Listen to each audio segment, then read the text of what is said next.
तो आइए बच्चों हम लोग ये वाली प्रॉब्लम को सॉल्व करते हैं। इसमें क्या बोला जा रहा है, Z1 Z2 and Z3 three complex number है जो इस कंडीशन को सेटिस्फाई करता है, मतलब सारे के मैग्नीट्यूड जो है 1 के इक्वल्स है।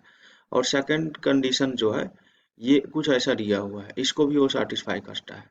तो देन अपने को क्या बताना है, magnitude of Z1 plus Z2 plus Z3 इसका जो वैल्यू आएगा वो क्या आएगा, ये चीज अपने को बताना है।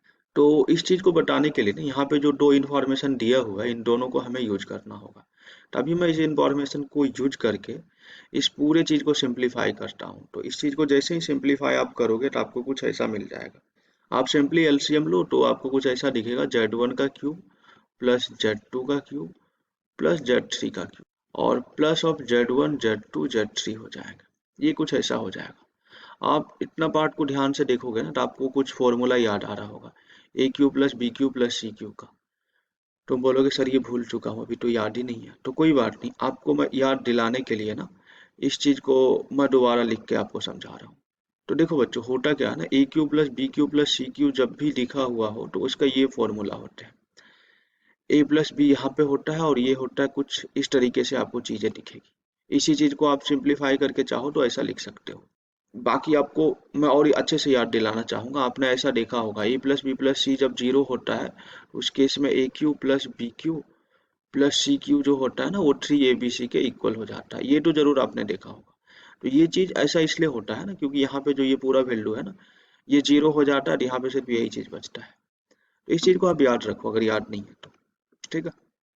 तो देखो यहाँ से मैं इस चीज को क्या लिख सकता हूँ ना, इस चीज को लिख सकता हूँ Z1 plus Z2 plus Z3 और फिर इसके बाद क्या हो जाएगा, माइनस ट्राइस ऑफ Z1 Z2, ये ऐसा हो जाएगा और plus 3 of Z1 Z2 Z3। I hope आपको यहाँ तक चीजें समझ में आया होगा। जिनको समझ में नहीं आ रहा है उनके लिए मैं बताना चाहूंगा कि यहाँ पे मैंने कुछ नहीं किया, इस फॉर्मूला को बस यूज कर रहा हूँ। इसका यूज करके मैंने यहाँ पे चीजों को कुछ इस तरीके से लिख लिया। अभी क्या करना है, अभी इस पार्ट को सिंप्लीफाई करना है। तो देखो बच्चों, जैसे ही इस पार्ट को आप सिंप्लीफाई करोगे ना आपको क्या मिलेगा, Z1 plus Z2 plus Z3 और इसका पावर क्यूब माइनस ये मिल जाएगा Z1 plus Z2 plus Z3 और मल्टीप्लिकेशन में ये पूरा चीज। तो इस चीज को थोड़ा सा सिंप्लीफाई कर लेता हूँ, देन यहाँ पे अभी लिखता हूँ। तो देखो जैसे इसको सिंप्लीफाई करोगे ट्राइस ऑफ क्या है, Z1 Z2 Z3, इस पार्ट को मैंने कॉमन ले लिया। ये चीज क्या आ जाएगा, 1/Z1 plus 1/Z2 plus 1/Z3। और देखो बच्चों यहाँ पे जो इन्फॉर्मेशन ये दे रखा है ना, mod of Z1 is equal to 1, तो जैसे ही मैं स्क्वायर करूंगा तो मॉड ऑफ Z1 का स्क्वायर 1 हो जाएगा। और इस पार्ट को चाहूँ तो ऐसा भी लिख सकता हूँ, Z1 का conjugate is equal to 1। That means यहाँ से आप क्या बोल सकते हो, मतलब आप ऐसा बोल सकते हो कि आपके जो Z1 का कंजुगेट होगा वो 1 डिवाइड बाई Z1 होगा। इसी प्रकार आप Z2 के लिए भी बोल सकते हो और Z3 के लिए भी बोल सकते हो। लाइक मैं यहाँ से क्या बोलना चाह रहा हूँ ना, यहाँ से मैं ऐसा बोलना चाह रहा हूँ, ट्राइस of Z1 Z2 and Z3, ये जो है बेसिकली Z1 का कंजुगेट है प्लस Z2 का कंजुगेट है प्लस Z3 का कंजुगेट है। ये मैं बताना चाह रहा हूँ। और इस पूरा चीज को तुम चाहो तो ऐसा भी लिख सकते हो, ट्राइस of Z1 Z2 and Z3। और यहाँ पे आप क्या लिखोगे, Z1 plus Z2 plus Z3, इस पूरे का कंजुगेट। देखो बच्चों ये जो बॉक्स था ना ये वाला, इसको मैंने सिंप्लीफाई करके कुछ ऐसा लिखा और उसी चीज को वापस ऐसा लिख लिया, plus ट्राइस of Z1 Z2 and Z3। और ये रिजल्ट आपको अभी कुछ ऐसा दिख जाएगा। बेसिकली आपको दिखेंगे Z1 plus Z2 plus Z3 इसका power cube minus ट्राइस of Z1 Z2 Z3। और देखो इसका और इसका जो प्रोडक्ट होगा ना वो बेसिकली ऐसा आ जाएगा, mod of Z1 plus Z2 plus Z3 का स्क्वायर और plus ट्राइस of Z1 Z2 Z3 plus of आप ये वैल्यू भी लिखोगे, ये वैल्यू लिखोगे Z1 Z2 Z3 हो जाएगा। ये मर्ज होके आपको कुछ ऐसा दिख जाएगा।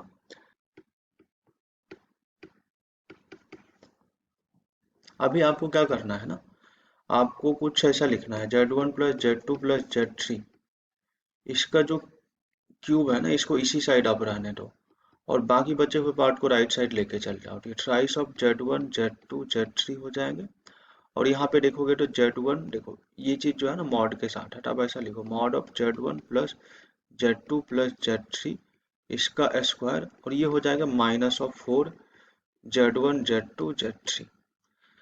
अभी मैं क्या बताना चाह रहा हूँ, देखो यहाँ पे और यहाँ पे क्या है Z1 Z2 Z3 है, तो इस चीज को आप कॉमन ले लो Z1 Z2 और Z3, और ये चीज जो बचेगा ना ये बचेगा thrice of mod Z1 plus Z2 plus Z3 इसका स्क्वायर माइनस 4, ये कुछ ऐसा आ जाएगा। और इधर पे देखोगे तो ये चीज क्या है Z1 plus Z2 plus Z3। अभी क्या करते हैं ना हम लोग, अभी दोनों साइड मैग्नीट्यूड ले लेते हैं, तो जैसे मैग्नीट्यूड लोगे तो ये ऐसा हो जाएगा और यहाँ पे ये लगेगा, यहाँ पूरा पे मैग्नीट्यूड लगेगा। तो अब ऐसा समझो इतना दूर का एक कॉम्प्लेक्स नंबर है, ये एक दूसरा कॉम्प्लेक्स नंबर है, दोनों का मॉड है, मतलब दोनों के इंडिविजुअल का मॉड हो जाएगा।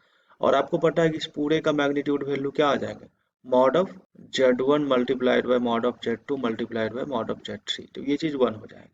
तो फाइनली यहाँ से जो आपको मिला है वो क्या मिल गया, mod of Z1 plus mod of Z2 plus mod of Z3 और इसका पावर 3 इज इक्वल टू जो आपको मिला है mod of thrice of mod of Z1 plus Z2 plus Z3 इसका स्क्वायर माइनस 4। अभी मैं क्या करता हूँ ना, mod of Z1 plus Z2 plus Z3 को t मानता हूँ, तो आपको क्या दिखेगा यहाँ पे दिखेगा t cube is equal to thrice of T square minus 4 और इस पूरे का मैग्नीट्यूड। तो देखो बच्चों अब क्या करना है ना, अब कुछ नहीं करना, अब इस चीज को सिंप्लीफाई कर लो। कैसे सिंप्लीफाई करोगे, यहाँ पे मॉड लगा हुआ है, तो आप इसको चाहो तो प्रॉपर मेथड से मॉड को हटा के कर सकते हो, बट मैं यहाँ पे हिट एंड ट्रायल करूंगा क्योंकि ये ऑलरेडी बहुत बड़ी हो चुकी है। तो जैसे देखो मैं मान लो टी की वैल्यू जो है ना -1 रखता हूँ, तो -1 रखोगे -1 का क्यों ये -1 हो जाएंगे, और 3 ऑफ -1 का स्क्वायर की बात करोगे तो प्लस ही रह जाएगा और -4। बोले तो -1 इज इक्वल टू ये चीज क्या आ जाएगा, मॉड ऑफ -1 जो कि ये 1 होगा और ये -1 होगा, ये दोनों का भी आपस में इक्वल ही नहीं होंगे, मतलब -1 तो वैलिड सॉल्यूशन होंगे नहीं। ठीक इसी प्रकार t बराबर आप 1 रख के देखो, तो 1 रखोगे 1 का क्यूब 1 होंगे 3 माइनस 4, और इसका मैग्नीट्यूड है तो 1 इज इक्वल टू 1 आ गया, मतलब 1 एक वैलिड सॉल्यूशन होगा। ठीक इसी प्रकार t इज इक्वल टू आप 2 रख के चेक करो, 8 is equal to thrice of 2 का स्क्वायर -4, तो ये चीज 12 माइनस 4 बोले तो 8 इज इक्वल टू 8, मतलब ये भी वैलिड हो जाएगा, तो यहाँ से 8 हो जाएगा। मतलब t बोले तो mod of Z1 plus Z2 plus Z3 इसके कितने वैलिड सॉल्यूशन आ गए, दो वैल्यू आ गए, एक तो 1 हो गए दूसरा 2 हो, और यही इस पार्टिकुलर प्रॉब्लम का आंसर हो जाएगा। Total number of possible values of this कितना होगा, यहाँ से आप आंसर कर दोगे 2, और यही इस पार्टिकुलर प्रॉब्लम का फाइनल आंसर।